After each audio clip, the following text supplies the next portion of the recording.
Shalom, bien-aimés de Dieu, je vous salue dans le nom précieux de Jésus-Christ, notre Seigneur et Sauveur, lui qui nous a encore prêté le souffle de vie ce jour.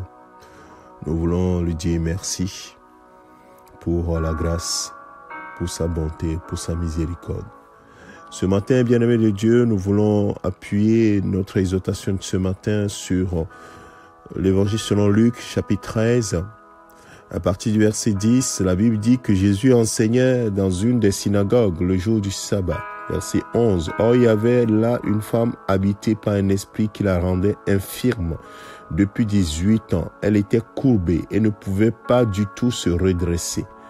Lorsqu'il la vit, Jésus lui adressa la parole et lui dit, « Femme, tu es délivrée de ton infirmité. » Il posa les mains sur elle. Immédiatement, elle se redressa et elle se mit à célébrer la gloire de Dieu.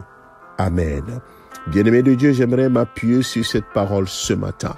Nous voyons ici une situation de cette dame courbée depuis 18 ans, qui a été délivrée instantanément par le Seigneur. Et la Bible nous dit que, oui, il y avait un esprit qui la rendait infirme. Dans Louis II, dit un esprit la rendait infirme.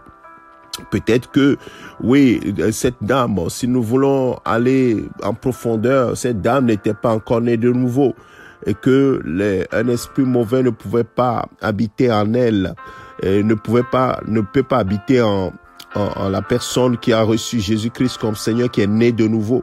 Mais ici, la situation qui se passe, c'est que un esprit a rendu cette dame infirme. C'est ça l'élément important. Je ne sais pas pour toi, mon frère, ma sœur, qu'est-ce qui t'a rendu infirme? Infirme qui t'a empêché de faire ce que tu devrais faire. Cette dame infirme était limitée dans ses mouvements, ne pouvait pas faire ce qu'elle souhaiterait faire, mais bloquée par une puissance impure qui rendait cette dame, qui limitait les mouvements de cette dame. Peut-être que c'est ton cas ce matin. Peut-être que tu n'es pas habité par un esprit impur, mais que cet esprit impur-là, oui, met une domination sur ta vie et t'empêche de mouvoir et de pouvoir faire ce que tu devrais faire dans le Seigneur. Alors ce matin, nous voulons avoir cette même réaction du Seigneur Jésus-Christ à ton endroit.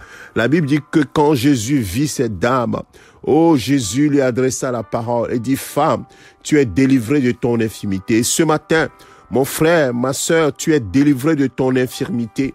Que là où tu te trouves en ce moment, que la puissance du Saint-Esprit te touche et que tu sois à l'instant même délivré immédiatement, tu sois libéré de cette infirmité qui t'empêchait d'adorer ton Dieu, qui t'empêchait de mouvoir, qui t'empêchait de faire ce que tu devrais faire, vivre dans cette liberté que nous a donné la victoire de Christ à la croix.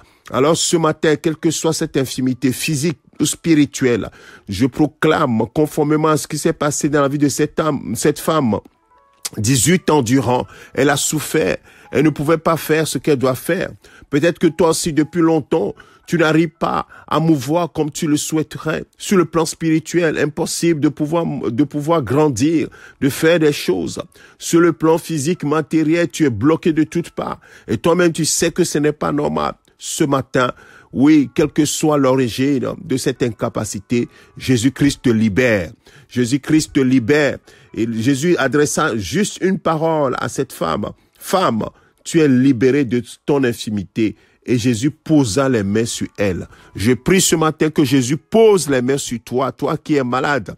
Cette maladie est due à une puissance démoniaque qui te met cette maladie pour te bloquer. Je prie ce matin que tu sois libéré de cette infirmité, que tu sois libéré de cette maladie, que tu sois libéré de cette incapacité spirituelle, que tu sois libéré totalement au nom de Jésus-Christ. Oui, c'est la volonté du Seigneur. Il est le même hier, aujourd'hui, éternellement. Il n'a pas changé. Oui, il allait de lieu en lieu faisant du bien, nous le savons très bien, et guérissant les malades et tous ceux qui étaient sous l'empire du diable. Je prie ce matin que si tu es sous l'empire du diable, oh, que tu en sois délivré ce matin au nom de Jésus-Christ. Toi, ce que l'ennemi a utilisé ton corps pour martyriser ton corps, courber ton corps, les maux de dos, les maux de hanche, les maux de genoux, toutes sortes d'infirmités dans ton corps, pour que tu ne puisses pas louer ton Dieu comme il faut. Oh, femme, homme, sois libéré ce matin de cette infirmité. Reçois ta guérison au nom de Jésus-Christ. Jésus-Christ te guérit ce matin. Oui, lui qui parle à ses maîtres cieux, nous avons reçu la guérison depuis 2000 ans. Oui, ce matin, il te touche par son Esprit Saint. Reçois sa guérison maintenant au nom de Jésus-Christ. Amen. Mon frère, ma sœur, reçois cette parole avec action de grâce. Dis merci au Seigneur. La Bible dit que tout ce que vous avez demandé dans la prière, croyez que vous l'avez reçu, vous le verrez s'accomplir. Je ne connais pas ton infimité, mais toi tu connais. Je ne sais pas tes incapacités, même si je sais une seule chose, c'est que Jésus peut changer même une histoire de 18 ans, une histoire qui dure depuis 18 ans. En un instant, Jésus peut changer cette histoire. Alors reçois cette parole avec action de grâce et proclame ta liberté en Jésus-Christ. Amen. C'est ton serviteur, le pasteur Alexandre. Je te souhaite une excellente journée au nom de Jésus-Christ, notre Seigneur. Amen.